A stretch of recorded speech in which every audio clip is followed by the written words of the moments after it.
On en a quand même énormément, mais on peine à s'approvisionner, en tout cas en qualité, etc. Même un moment de plaisir à venir acheter. On essaye vraiment de. Ça permet vraiment du coup, de colorer les faces pour garder le plus possible de jutosité à l'intérieur. Et il faut se faire plaisir, c'est qu'une fois par an de toute façon. Ouais.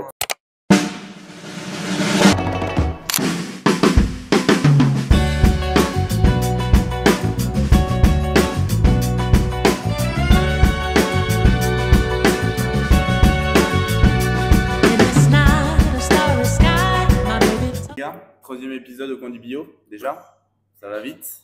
Clairement. Aujourd'hui, on va traiter d'un sujet principalement, ça va être sur Pâques, parce que là, on s'approche de Pâques, ça va être la semaine de Pâques. C'est la semaine de Pâques, ça va être le lundi de Pâques, donc ouais. On va développer sur tout ça. Pour Pâques, on dit généralement que c'est les agneaux pascals, donc c'est généralement des petits agneaux, des agneaux qui seront blancs, comme on dit, donc qui sont situés autour des 16 à idéalement 18-19 kilos, mais généralement on monte jusqu'à 20 kilos. Donc ça reste des petits agneaux parce qu'il faut savoir que les agneaux, les naissances, à l'origine, c'est entre décembre et janvier, voilà. Donc les vélages des agneaux, c'est cette période-là. Et ensuite, forcément, on essaye de laisser aller 4 bons mois en tout cas, pour avoir des petits agneaux de lait. Et puis voilà, qui soient extra, pas trop gros. Et voilà. Donc nous, comment on fait pour justement sélectionner nos agneaux, comment on les achète, d'où ça vient? Ouais, alors, c'est difficile. Cette année, c'est encore plus difficile. Il y a quelques temps, on avait fait du coup sur notre chaîne principale, personnellement pour notre entreprise, on avait fait un petit appel parce qu'on avait des difficultés à trouver des agneaux. Ouais. C'était un petit appel. Robin avait fait un petit appel. On a eu beaucoup de c'est retours. compliqué, Ça avait très bien marché. Mais c'est quand même quelque chose qui est compliqué à trouver, les agneaux. C'est pas, mais même tout en fait, c'est pour avoir de la bonne qualité. C'est bête à dire, mais il y a des agneaux, mais surtout que nous, dans le Berry, on en a quand même énormément, mais on peine à s'approvisionner, en tout cas en qualité, etc. C'est très difficile de trouver des agneaux qui nous conviennent, en tout cas, qui conviennent au cahier des charges. Ouais, c'est pas évident. Pour notre part, en tout cas, on sélectionne que des agneaux qui sont élevés. Généralement, ils essaient de le faire en plein air, une bonne partie, en tout cas, de leur temps. Et forcément, vu que ça reste des agneaux et des animaux fragiles, surtout en début, ils restent en stabule. Ça, c'est obligé de toute façon pour approvisionner en lait. Et puis après, ils ont un complément dans leur vie. Donc, quand ils arrivent au bout des 4-5 mois en céréales. Du coup, ça fait 90-10. 80 lait, 10 herbes et 10 céréales. Ça dépend en fait de l'avancement dans leur âge. Quand ils sont tout petits, c'est que du lait, etc. Donc ça, c'est difficile à jauger. Et puis c'est surtout l'éleveur après qui gère la chose. Mais ouais, faut se dire que nous, on a de grosses difficultés au niveau de l'approvisionnement de l'agneau. Donc cette année, on a réussi à en trouver en prenant avec 3 éleveurs qu'on connaît à 3 endroits différents, dont un qui a fait appel lors de l'appel TikTok. Donc ça, c'est cool. Il va nous fournir une grande partie d'ailleurs des agneaux, de nos agneaux cette année. C'est bien. Ouais, c'est cool. C'est cool. Faut savoir une chose, c'est que nous, on passe pas non plus énormément d'agneaux. Nous, on en passe cette année, on en aura 29 agneaux pour la semaine de Pâques. Donc ça fait quand même un petit peu de gigot, un petit peu d'épaule. Pas de rachat parce que vaut mieux réussir à vendre son agneau entier que de faire du rachat et de se retrouver avec de la mauvaise qualité, avoir un client qui a une qualité supérieure, l'autre un petit peu moins. On ne sait pas d'où ça vient. Et des carrés qui vous restent sur le dos. Au final, ça bouffe votre marge. Puis en soi, c'est le rôle du boucher, c'est notre métier en soi de réussir à commercialiser 100% de la carcasse. Toutes les parties de la bête. Optimiser un maximum l'agneau. D'ailleurs, on va en reparler plus tard de comment est-ce qu'on peut optimiser l'agneau entier. Surtout que le prix que ça coûte, on n'a pas le droit à l'erreur en se disant ça on le laisse un peu de côté ou tout doit être valorisé parce que sinon. Donc c'est ça aussi, il y a une grosse difficulté au niveau du prix. Cette année, les cours de l'agneau, on va dire, il y a marqué agneau français parce qu'il y a après tout ce qui va être label avec ceux du Cisteron, l'agneau présalé, on n'en parle pas parce que c'est encore différent. Un autre level. Ouais, c'est différent. Et pour le coup, cette année, on tourne autour des 14,50, 15 € pour la semaine de Pâques, en tout cas. C'est fou. Donc vous imaginez un peu comment est-ce qu'il faut rentabiliser la chose une fois travaillé. Revendre, c'est difficile, hein. Surtout que l'agneau, ça prend énormément de temps. Alors encore une fois, ça prend énormément de temps quand on essaie de soigner le travail. C'est comme tout. Ouais, c'est ça. Et la semaine de Pâques, donc forcément, les gestes sont un peu plus rapides. Bah ouais, ça, Ouais. quand on a fait 20, Ouais, parce qu'il faut que ça tombe. Hein. Faut que c'est 20 bien, agneaux, vaut mieux. plus la boutique, etc. C'est Donc, il clair. faut que ça tombe. C'est des choses qui se font au dernier moment aussi. Parce que l'agneau, on a une grosse déperdition au niveau de la perte d'eau. Ben oui, c'est ça, au niveau de la dessiccation, on tourne autour des 8 à 10%, parce que vu que c'est des petites carcasses, il y a quand même un beau gras de couverture. On dit qu'ils sont généralement bien cirés. Et ben ça apporte une grande évaporation et c'est la carcasse qui a le plus de dessiccation. Et plus vous allez y laisser couper, plus ça va sécher vite en plus. Ce sera pas joli pour le client. Donc c'est vraiment, on fait les agneaux 3-4 jours maximum avant le jour J, quoi. Bah, surtout que l'agneau, c'est quand même pas un animal qui est vraiment dédié à la maturation comme pour le bœuf ou enfin c'est pas dédié mais c'est pas c'est une carcasse beaucoup plus petite aussi. Ouais, Et surtout que c'est pas spécialement nécessaire. ouais. Voilà, il n'y a pas vraiment de réelle différence avec quelque chose de maturé ou non. Enfin, je suis pas sûr qu'il y ait eu des gros tests qui ont été faits par exemple comme maturer un carré avec un agneau. Bah, il y a une fois, nous on avait gardé un agneau entier 3 semaines, on l'a déjà fait, qui était bien ciré. Pas d'intérêt et en plus de ça il y a du coup c'est tout. Et puis non mais c'est surtout qu'il y a une contrainte, c'est que maintenant à l'abattoir en fait pour nettoyer les carcasses ils utilisent de la flotte. Alors c'est très bien, ça te fait des belles carcasses à l'intérieur et tout, ça enlève toutes les impuretés, c'est extra, mais le problème c'est que à laisser un agneau 3 semaines dans le frigo, l'extérieur est incroyable vraiment, mais par contre à l'intérieur vu que tu l'as pas fondu il est entier, donc le coffre et tout ça, tu sens que ça commence à avoir une petite fleur. Non, même pas une fleur, mais tu sens que ça commence à être un petit peu comme. Un petit peu visqueux, ouais. Donc, c'est pas non plus un truc de ouf, mais ça, tu sens qu'avec la flotte, ça sèche pas. Surtout que c'est fermé, donc forcément, l'humidité reste à l'intérieur et éternelle. Donc, c'est vrai que pour ça, l'agneau, c'est pas idéal. En plus de ça, on parlait de dessiccation. Au bout de 3 semaines, honnêtement, ça perd beaucoup et ça perd très vite. Tu peux le vendre, hein, tu perds au moins un bon kilo. Est-ce que ça change vraiment quelque chose? En goût, ce qu'il y a, c'est que. L'agneau a déjà quand même un goût assez prononcé. Donc, c'est une des viandes les plus fortes. À part voilà, le bœuf, si tu le fais vraiment maturer, tu le pousses à l'extrême et qu'il a ce goût de rance, ça c'est vraiment pas ce qui est agréable. Hein. Le gras c'est bien rance au bout d'un moment, hein. C'est comme le beurre, si tu le laisses aller libre dans le frigo, il jaunit et après il est pas mangeable. C'est un goût acide, c'est très désagréable. La maturation, c'est pour ça que ça se contrôle aussi. Pourquoi on fait de l'agneau déjà? Déjà parce que ça fait des petites pièces, mais aussi parce que c'est moins puissant en goût qu'une brebis. Alors c'est encore différent. Mais c'est moins puissant en goût et moins laineux, ça a un goût qui est moins laineux qu'un mouton. Parce que le mouton, c'est extrêmement puissant. Alors, c'est pas cher et tout ça, c'est très bien. C'est parce que c'est beaucoup moins demandé par les consommateurs. C'est un goût de laine qui est très très fort. En plus de ça, les mâles, on va pas se mentir, il y a de la testo là-dedans. Puis c'est gras en plus.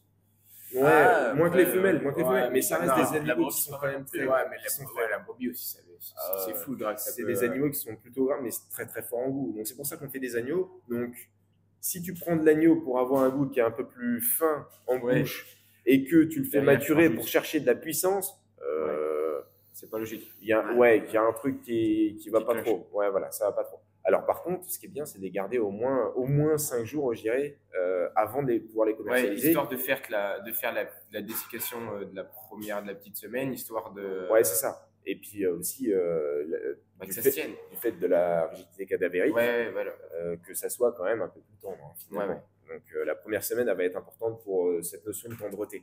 On va pas chercher à faire de la conservation, de la maturation pour avoir du goût en plus. Donc, le goût, c'est l'agneau qui l'a déjà. On veut de la finesse dans l'agneau.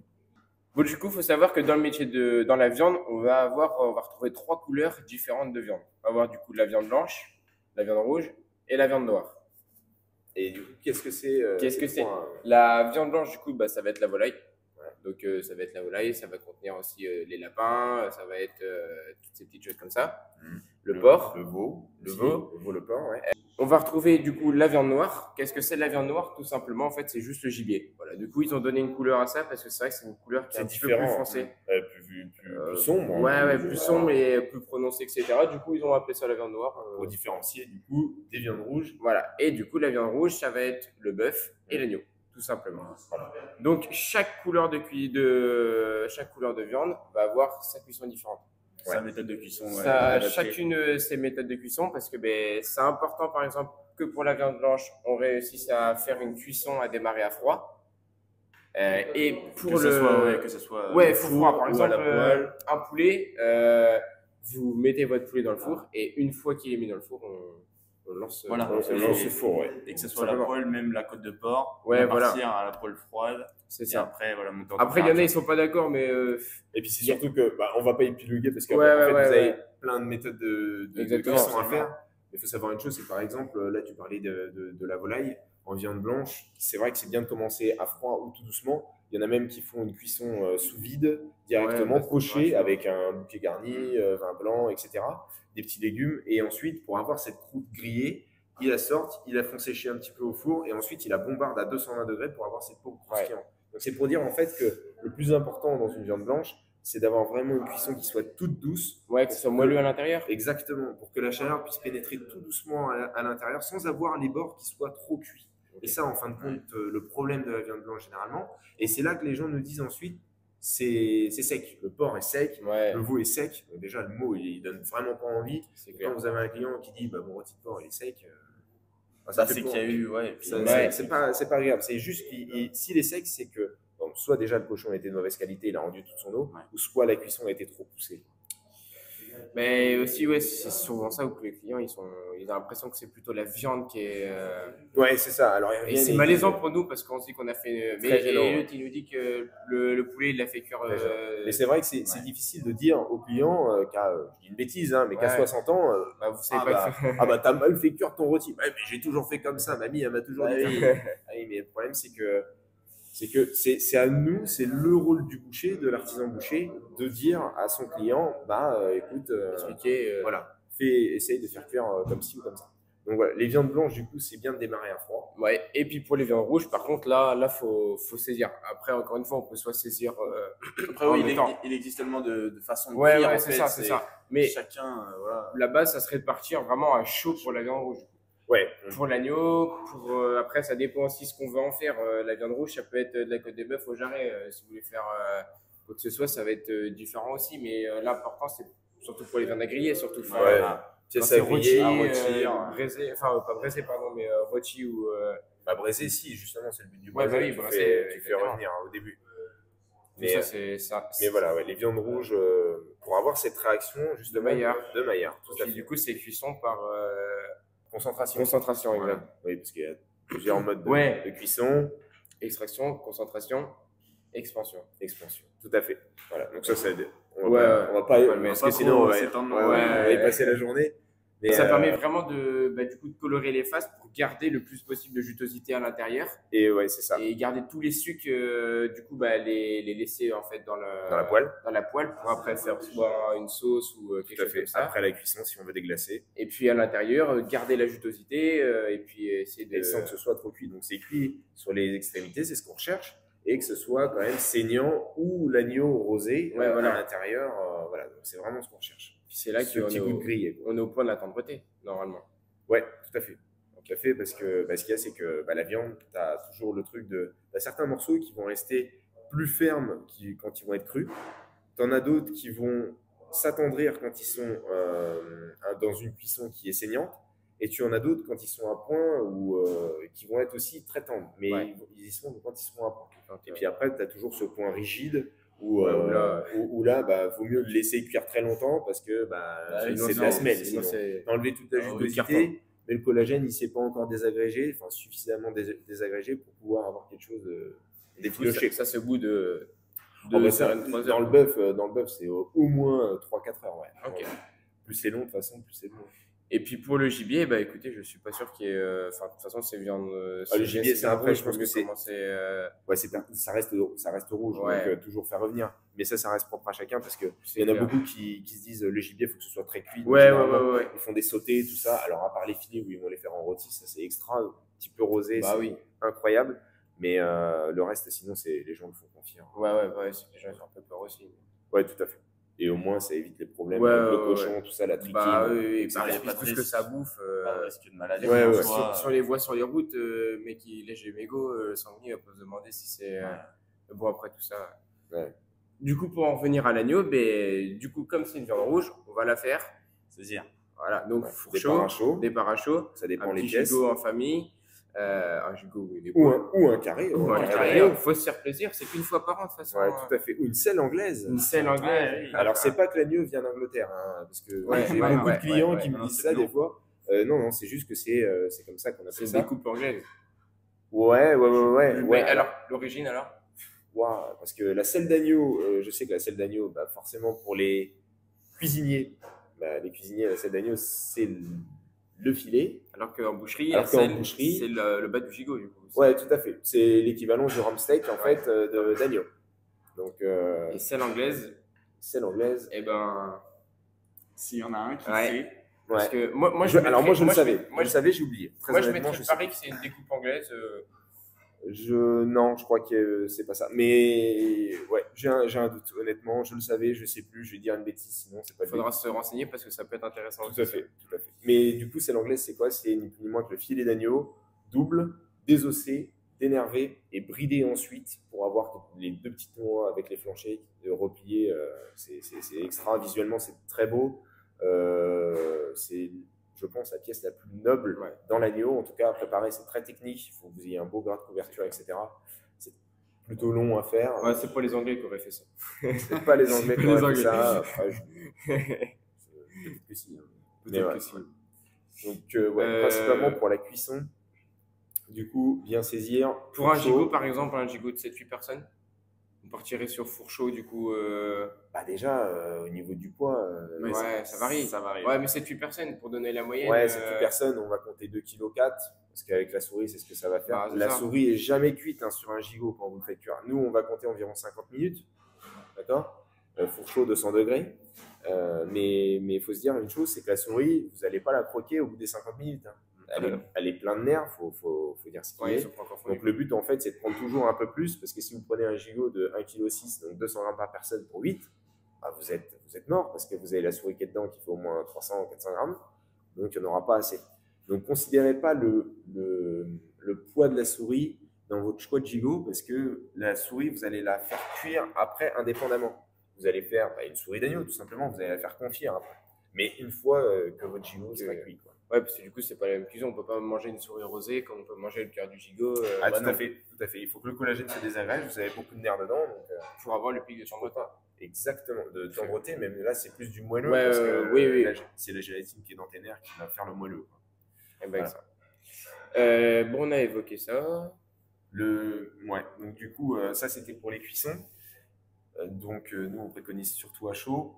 Et après, par contre, pour tout ce qui va être à sauter, ça va être des cuissons qui vont être à mijoter. Donc, vous pouvez partir à froid ou si vous voulez faire une bonne petite sauce en récupérant les sucres, comme tu as dit tout à l'heure, faire revenir votre sauté d'agneau. Ça peut être de l'épaule, ça peut être de la poitrine, ça peut être du collier. Et ensuite, déglacer avec un liquide froid. Donc, ça peut être un bouillon, ça peut être du coup de vin. Si vous n'avez pas tout ça, de l'eau, c'est toujours mieux de mettre quand même des choses qui sont déjà d'origine aromatisée, pas de l'eau qui reste fade.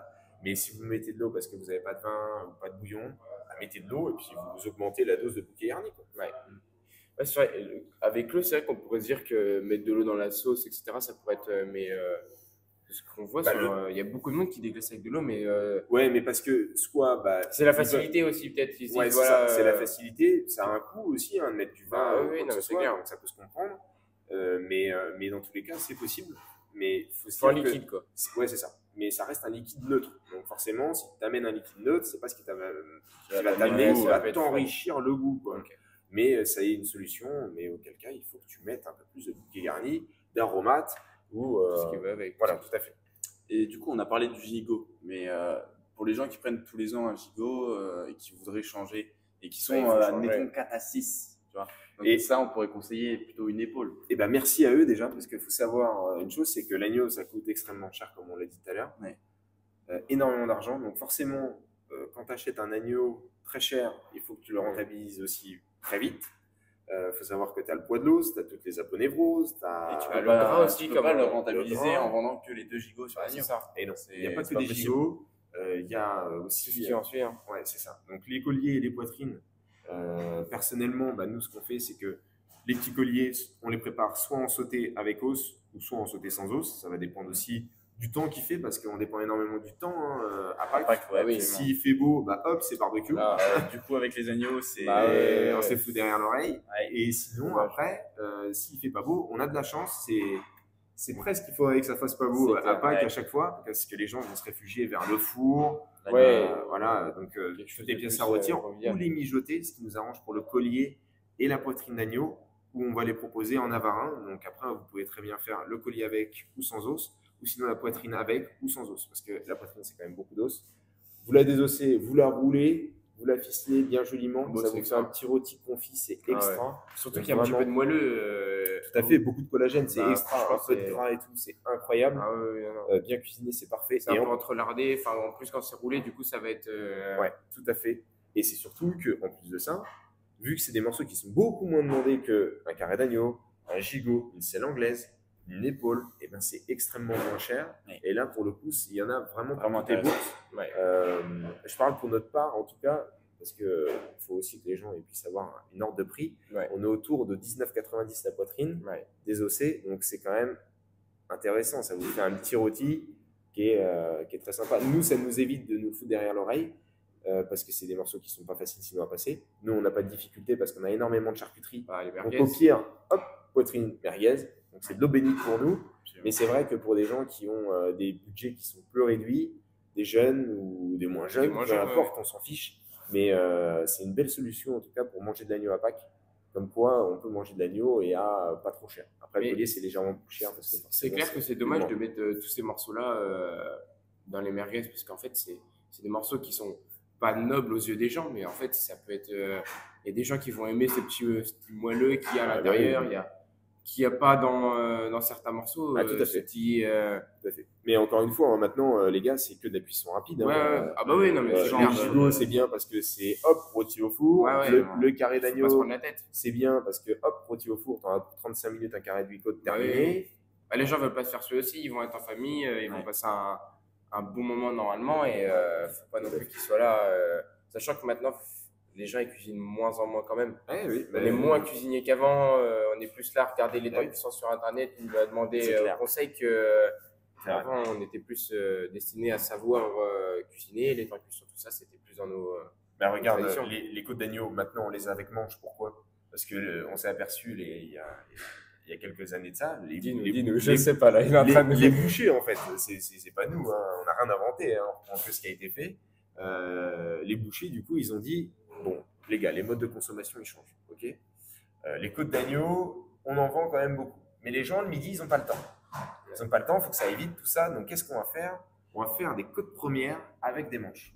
Pourquoi? Parce que comme ça, au moins, les gens, ils n'ont pas besoin de couvert ou je sais pas quoi. Ils rentrent le midi, ils arrivent dans la poêle, ils retournent comme ça, ils ne salissent pas les doigts, il n'y a pas de gras, ni rien sur les doigts, et terminé. Et en fin de compte, ils ont créé ça pour, à cause en tout cas, ou grâce à l'évolution de consommation des personnes. Parce que le truc, c'est que tout évolue, tout doit aller vite maintenant. C'est une chose parmi tant d'autres. Hein. Bien sûr, ça dans le bœuf, c'est les tomahawks, ça n'existait pas avant. Alors ça, c'est plus. Non, mais ça, c'est des pièces impressionnantes. Esthétiques, c'est vraiment. C'est les Américains un peu. Mais... c'est américain. De toute façon, quand c'est extrême, c'est américain. Mais c'est joli, c'est vrai que tu mets ça. Mais faire un manche à la côte de bœuf, il n'y a pas d'intérêt. À part ne serait-ce que pour la cuisson, pour ne pas se brûler les mains. Ah, là, c'est autre chose. Là, c'est autre chose, mais le truc, c'est que pourquoi on fait un manche? Alors, là, je vais être un peu cru, mais tu as ceux qui travaillent la côte de bœuf et ceux qui la travaillent pas. Tu as ceux qui vont arriver et qui vont étalonner du coup la côte, donc c'est-à-dire enlever le bout de vertèbre et ensuite enlever les apophyses. Les apophyses. Ceux qui prennent le tout et toutes les vertèbres à la scie. Donc là, ils enlèvent juste la vertèbre. Et après, ils arrivent, ils posent sur la balance et terminent. Mais ça, encore une fois, c'est un autre métier. C'est l'os de viande. Ouais, c'est ça, exactement. L'os, par contre, après, vendeur de viande ou. Oui, non, mais c'est juste le terme. Fois, si les bouchers n'ont pas été formés à une certaine découpe de viande, aussi, c'est pour ça qu'on fait ce genre de vidéos. Ils ne peuvent pas le savoir. Et on va essayer de montrer, en tout cas, plein de possibilités. On a une ouverture d'esprit qui est très large. C'est pour ça que. Toutes les critiques qu'on les entend, en fait, on apprend tous les jours. C'est un métier où tu apprends tous les jours. Et le truc, c'est que la côte de bœuf, tu la laisses comme ça, comme je dis, sans la vertèbre, tu la donnes au client et elle n'est pas travaillée avec l'os, pas d'intérêt. D'accord? Par contre, nous, l'os, c'est hyper important parce que quand on va la travailler, faire un maintien. Exactement, on va la dénerver on va toute la travailler, enlever du coup tous les vaisseaux, etc. Et en fait, quand on va la reconstituer, on la bride.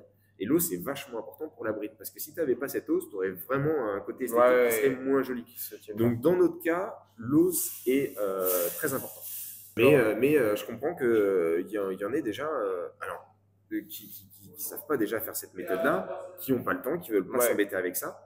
Je sais que nous, on travaille comme ça, en tout cas dans notre boucherie, depuis que notre papa, du coup, a fait des stages MOF il y a quelques années maintenant, wow, très longtemps. Et il avait appris ça, du coup, sur Paris, et il a gardé et il a appris énormément durant tous ces stages-là. Donc, comme quoi, vraiment, on en apprend tous les jours. Alors qu'il avait quand même beaucoup d'expérience, mais il en a encore appris plein en allant à ces stages. Puis on en revient encore une fois à se former, comme on a dit la dernière fois. Il y a toujours des stages qui sont possibles où on peut apprendre à se former sur les côtes de bœuf, sur n'importe quoi. Et tout à se perfectionner. C'est intéressant parce que c'est des petites choses qui peuvent faire aller la clientèle chercher plus là ou là. Parce que nous, on est là, on dit qu'on enlève le nerf. À côté, il n'enlève pas le nerf. Ouais, c'est ça. Après, c'est encore une fois, ça peut se démarquer. Et puis, on s'adapte aussi à la clientèle. Si la clientèle, elle vient juste pour la côte et puis elle ne voit pas la différence. Et au tarif qu'on pratique aussi. Oui, parce qu'il y a différence de tarif. Ah, bah forcément, quand tu la travailles, tu as du temps, de la perte. Forcément, c'est plus cher. Il faut adapter après. Encore une fois, tu ne vas pas comparer une Renault et une Féfé. Tu peux pas. Même si Renault, ils augmentent. C'est clair. Bon, du coup, l'agneau, parce que l'agneau, on est parti sur Renault. Là, parlons, mais comme quoi, mais il y a aussi un travail sur les côtes d'agneau qui est différent entre chaque boucher.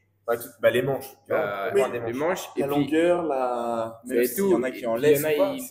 En fait, comme ils passent pas la poitrine, ils roulent la poitrine sur la côte d'agneau, ce qui fait qu'une côte d'agneau qui est noble aux yeux du client et la poitrine un petit peu moins.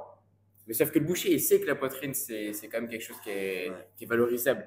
Donc, il ajoute les deux. Donc, comme ça, lui, il passe déjà plus de côtes parce que il a un peu d'os. Ouais, ça fait un prix qui est moins élevé généralement. C'est ça. Alors, bon, après, ça dépend encore une fois la boutique. Ça fait ça fait une plus belle masse de viande. Au lieu d'en prendre 2 à 3 personnes, peut-être 1 à 2. Des fois, une, ça peut suffire selon les mangeurs, mais même 2 suivant l'agneau. Si vous êtes des gourmands ou des gourmandes. Mais ce qui est bien, c'est que ça permet de valoriser les deux morceaux et puis en un seul. Donc tout le monde est entre guillemets satisfait. Ouais, carrément. Ils font beaucoup ça dans le sud. Moi, j'ai surtout vu ça dans le sud où en fait, ils foutent en fait un coup de feuille sur le haut de la poitrine. Ça déjointe en fin de compte au niveau des sternums du sternum les os et ensuite ils descendent, ils roulent, terminent les casse-croûtes. Ça, c'est. Et puis voilà, ils proposent ça aux clients. Et nous, quel travail on fait sur les côtes d'agneau? Nous, on les manchonne classique. On fait la découpe nationale. En première, c'est la découpe nationale. C'est simple, on applique la découpe nationale qu'on apprend à l'école, classique. Les côtes premières, on les coupe de la même façon. On les prépare de la même façon. On est vraiment très protocolaire. Mais c'est ce qu'il faut parce qu'en soi, on nous apprend quelque chose et puis faut pas non plus. Oui, c'est ça. Après, mais encore une fois, c'est ce qu'il faut. C'est parce qu'il faut trouver l'entre-deux. Il faut trouver l'entre-deux aussi. C'est la rentabilité pour l'entreprise aussi. Parce qu'en soi, chacun fait comme il veut. Tu vois. Mais nous, on a décidé de faire comme ça. Et on fait comme les clients, ça leur plaît. Voilà, parce que c'est vraiment le but final, finalement, c'est que nous, on se fasse plaisir. Tout le monde soit content, en fait. Nous, on se fasse plaisir parce qu'on aime bien travailler quand même assez élégamment, je dirais. Et que les clients, finalement, ils adhèrent au projet, ils adhèrent à la découpe, ils adhèrent à comment préparer eux derrière la marchandise. Donc, et puis, pour nous, c'est vrai que la découpe nationale, c'est vraiment intéressant parce que chaque méthode, chaque geste, c'est de la précision. C'est ciblé. Et l'agneau, pour nous boucher, c'est le gras. Tu n'as pas au-dessus en termes de. C'est précis. De qualité technique. C'est précis. Ça se fait, entre guillemets, bien quand on le sait faire et c'est beau à regarder. L'agneau qui est bien travaillé. Vraiment. C'est beau. Pour les yeux, c'est. Après, encore une fois. Après, quand on est bouché. Voilà. Parce que quand on reçoit la culotte sous vide. Si t'es banquier et puis que tu regardes ça, tu te dis. Qu'est-ce qu'il fait lui avec son truc? C'est vrai que pour un boucher qui s'y connaît un petit peu. C'est de l'art. C'est quand même. Là, c'est le point le plus technique. C'est la dernière chose qu'on apprend en apprentissage d'ailleurs, l'agneau. C'est quelque chose qui est très technique et donc généralement les apprentis, on leur fait faire en fin d'apprentissage. Alors nous c'est pas vrai. Après, dès la première année. Mais après, tout dépend des CFA où vous êtes, tout ça. Mais moi, je sais que l'agneau, au CFA, j'en ai pas vu. Mais parce qu'il y a toujours une question de prix où en fait, comme c'est souvent de la marchandise qui est prêtée, Moi, le grossiste, ouais, mais regarde, Ouais. le grossiste, il va prêter un agneau à Ça 4 ans. dépend. Et ben, tu vois, il va le prêter et imaginons que bah, voilà, c'est des apprentis, ils n'ont Ah jamais oui. manipulé en entreprise et la marchandise, il a détérioré un petit peu. Bah, au final, ce qui en personne soi n'est est gagnant. normal, mais pas rentable pour lui. Ouais, c'est ça. C'est sûr. Donc, il faut réussir à trouver l'entre-deux. Je pense que c'est au patron, encore une fois, de faire ce premier pas Tout à fait. et de faire travailler Après, l'agneau ouais, à voilà. l'apprenti pour Après, que.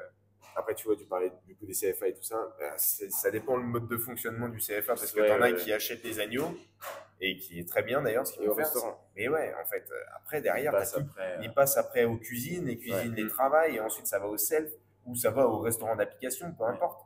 Mais c'est vrai Ça, que c'est cette vraiment démarche-là, génial. moi je trouve qu'elle est Génial. incroyable. Ouais. Pour le boucher, pour l'école, pour les cuisiniers, ils travaillent de la bonne marchandise bien travaillée Ouais. et ils ouvrent pas des paquets sous vide.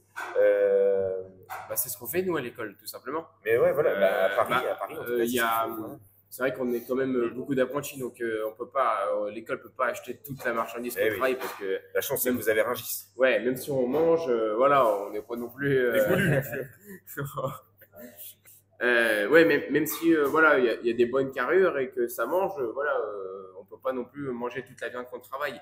Mais il y a une partie des morceaux que l'école du coup rachète à Rungis pour pouvoir ensuite nous la faire travailler de 1 et de 2 après nous la servir le midi, le soir, enfin peu importe, mais nous la servir ensuite au restaurant. Donc c'est bien parce que ça fait encore une fois, ça fait la boucle parce La que boucle est bouclée. Hein. nous, on est content parce que, en fait, on travaille de la bonne marchandise. marchandise parce que, voilà, il faut en sorte qu'on ait de la bonne marchandise, des petits agneaux, des petits agneaux, voilà, qui vont être bien conformés, pour qu'on prenne du plaisir aussi. Et puis après, du coup, on a le plaisir de se dire, quand on mange, tiens, ça c'est toi qui l'as fait, ça c'est, enfin, on peut pas vraiment le savoir, mais on est quand même, c'est quand même bien de se dire que voilà, on mange ce qu'on a travaillé, ça vient pas de là-bas, de là-bas. C'est très satisfaisant. Franchement, c'est avec des petites choses comme ça que on avance et puis. Quel conseil on pourrait donner aux consommateurs français, du coup, pour Pâques? Bah écoute, c'est simple. De toute façon, nous, on est là pour promouvoir aussi l'artisanat français. Donc déjà, parce qu'on en est issu aussi. Ouais, déjà, allez chez votre artisan boucher. Du coin. Ouais, du coin, mieux. allez chez votre petit boucher de quartier. C'est des gens qui ont appris leur métier au fur et à mesure du temps. Ils ont appris ça avec des personnes qui ont quand même, du coup, un certain vécu dans la boucherie. Il y a un savoir-faire qui est là, une tradition aussi. Ils sélectionnent leur agneau. Voilà, c'est vraiment un moment métier. ouais, voilà, c'est un métier. Ils vont pas vous présenter des gigots qui viennent de Nouvelle-Zélande ou je sais pas quoi là. Essayez vraiment un maximum de les privilégier. C'est des personnes qui sont là aussi pour vous faire plaisir, pour vous faire passer des bons moments. Donc ça, c'est vraiment le premier critère que je dirais. Parce que en fait, ça sera votre gage de qualité. Votre artisan, il va faire un maximum de choses pour qu'il puisse vous satisfaire en fait. Le but pour lui, c'est que vous reveniez. Pas que c'est vachement important aussi parce que les gens, tu vas avoir des nouveaux clients aussi. Tu as des gens que tu vois pas le reste de l'année, ils vont venir chez toi que au moment de Pâques. Ouais, c'est ça. Ils vont se dire, c'est un moment festif. La bonne qualité. Ouais, c'est là qu'il faut que. C'est là qu'il faut que le boucher soit encore plus bon. Parce Ouais, qu'il doit déjà être ça. bon, mais là, encore plus bon parce que tu peux fidéliser des nouveaux clients du coup. Ils vont découvrir C'est une le opportunité. magasin. Parce Oui. qu'on a énormément de clients, nous, ça nous arrive toutes les semaines, qui viennent et qui disent vous avez un grand bâtiment, tout ça, mais On ne sait pas, on ne j'ai sait pas, jamais on ne osé sait pas. rentrer On dedans. passe parce que- devant souvent, mais Ouais, j'ai toujours une appréhension, mais en fait, on a cette appréhension du boucher qui est là derrière son comptoir et puis qui fait. Ouais, alors que pas du tout. Alors que non, pas du tout. Ça doit être un moment, même un moment de plaisir à venir C'est un acheter moment, on son- essaye vraiment de donner du plaisir aux gens en fait. Il faut donner du kiff aux gens. Il faut donner du kiff aux gens. Ouais, non, mais c'est réel, c'est Parce vraiment. que les bouchers, en vrai, c'est des gars, ils sont super sympas. Vous pouvez causer de tout et n'importe quoi avec eux. Surtout, on est des surtout les personnes- bouchers, c'est un peu des On est, tchatchers.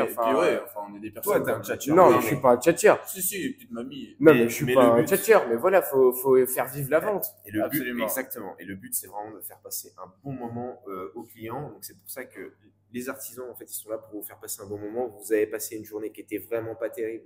vous avez passé une semaine qui est pourrie. Allez, chez vous, on va essayer de vous vous venez donner de le vous faire sourire. larguer et Ah vous ouais. cherchez de la bonne viande. Allez, je suis votre artisan. Non, parce qu'ils vont chercher Maxime. Sinon. Non, mais vous allez passer vraiment un bon moment, privilégiez-les. C'est vraiment le seul Bravo. conseil que j'aurais à vous donner parce que finalement, le reste, c'est l'artisan boucher qui va faire le C'est taf. ça. Puis il faut se dire que il connaît son métier, et puis il faut se laisser aussi un petit peu des fois.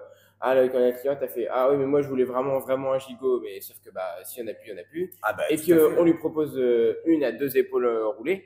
Et si vous le propose, C'est que vous allez voilà, être- faut y aller. voilà. Faut y aller. De toute façon, si vous avez jamais tenté et que vous voyez que des recettes de cuisine où on Ah dit bah, oh là, les recettes de mangez ça, cuisine, mangez oh là ça. là. Non. Des fois, faut se lancer et se dire allez, cette année, je change. Et puis, voilà. Et puis après, de toute façon, c'est le boucher qui va vous dire, bah écoutez, faites comme ci, comme ça. Ouais, il va comme ça. adapter la recette. Exactement. Et le truc, c'est qu'il y a toujours une solution. Restez pas braqué sur le gigot. Si vous êtes 3 et que vous voulez un gigot et que le gigot Ouais. il fait 2,5 kg, vous en aurez pour la semaine. Ah bah oui. oui. Ça va vous faire un budget qui sera aberrant. Non. Écoutez vos artisans bouchers. C'est il vous à nous dira- aussi de vous conseiller sur vraiment ce Eh que oui, vous carrément. cherchez, combien vous êtes. Enfin, Ouais, tout à fait. On adapte les morceaux par C'est un rapport à la échange. quantité de personnes, au budget que vous avez aussi. On a l'écoute en fait. Ouais, c'est ça. absolument. Alors on met Vous pas. venez, vous avez vos critères. Ouais, c'est ça. Et nous, on a aussi nos critères, mais le but, c'est de vous satisfaire. Et donc, dans tous les cas, si le boucher, on va dire, veut faire bien son travail, il voudra essayer de faire au mieux pour vous pour que vous soyez Ouais, satisfait. carrément. Le but pour le boucher, c'est que vous reveniez chez lui, tout simplement. Alors après, on n'est pas en train de décrire la grande surface, attention, Oui, parce oui. que vous avez des très très bons, des Ouais. très très bons bouchers, vendeurs de viande qui sont en grande surface. Mais c'est pas le même vendeur de travail. viande, Ouais. Bah, Non, mais c'est autre la chose. Non, vérité. mais c'est Ah, différent. autre chose. Je suis désolé. C'est moi, Non, j'ai- c'est pas le même métier. C'est pas le J'ai même vu, métier. j'ai vu des gigots d'agneau, entre guillemets, qui se disent français, à 13,90 €. Ouais, on peut pas. Alors, c'est le prix qu'on achète l'agneau. Mais même, ouais, des fois, même pas. Je dis, t'as les agneaux, ça tourne autour de 14,50 15 € au moment de Pâques. Alors, c'est pas partout, forcément, les prix varient. Mais je veux dire, on est dans la moyenne, entre 13 et 15 €. Et là, tu proposes un Non, gigot mais à oui, 13,90. c'est fou. Mais c'est surtout que c'est pas possible. Et il faut avoir la réflexion derrière de se dire comment l'éleveur gagne sa vie. Je sais pas, il y a un moment. C'est que déjà, en plus, eux, ils achètent ça à un grossiste déjà. C'est-à-dire que le grossiste, il a déjà pris sa Ouais. part. Et puis après, il y a l'éleveur qui est tout en bas. Il s'en sort pas au bout d'un moment. Et puis, il faut aussi faire ses choix où, ok, on va en grande surface, c'est la facilité. On ne sait pas ce qu'on mange. Alors, normalement, il devrait y avoir la traçabilité, mais bon. Si, ça, tu l'as Ouais, toujours. il y a la traçabilité, Tu l'as mais toujours. sauf que, voilà, nous, vous venez, on vous dit, on est capable de vous dire ce qu'il a mangé, où il a été élevé, Tout à fait. où il a été abattu, Tout à fait. à quel âge. Et puis Ah, tout pour- ça, élevé et abattu, pas loin de chez nous. Pour Bah, notre- c'est ça. Alors, pour notre particularité, on est vraiment. Voilà, Oui, c'est oui, parce dans que nous, on travaille l'extrême, comme mais ça. parce que c'est intéressant de On travailler va, comme on ça. va chez les éleveurs, on regarde les animaux, on regarde ce qu'ils mangent, on regarde ce qu'ils boivent, parce que c'est vachement important aussi l'eau qu'ils boivent. Et Et, l'eau soit claire. ouais, parce et que pas pourri, parce que sinon, forcément, c'est pas ça a terrible. un hein. impact, forcément. Exactement. C'est élevé, nous, dans un abattoir qui est à proximité des éleveurs. Généralement, ils sont pas plus de 40 km à faire, donc c'est vraiment top. C'est royal. L'abattoir, nous, il est à 35-40 minutes. Donc c'est vraiment idéal. On n'a pas de grossiste intermédiaire. En fait, ce qu'on donne, et puis on traite directement avec l'éleveur. Donc c'est-à-dire que le prix qu'ils nous annoncent, parce qu'on demande toujours le prix qu'ils en veulent, et ensuite nous on adapte par rapport à ce qu'ils nous envoient et À la qualité de la et à la marchandise. qualité de la marchandise.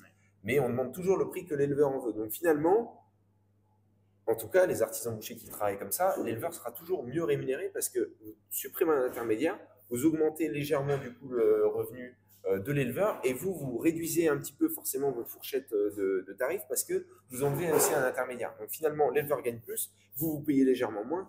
Forcément, c'est plus de travail parce qu'il y a la sélection, il y a avoir le contact avec Oui, l'éleveur, ça prend etc. du temps, mais il faut le prendre, c'est du Vous temps. n'avez pas toujours la marchandise que c'est vous pas voulez du parce temps perdu. qu'il y a du temps, il y a des fois, il y a des périodes dans l'année où c'est pas la période de l'année, donc vous n'avez pas d'agneau et vous rabattez sur autre chose.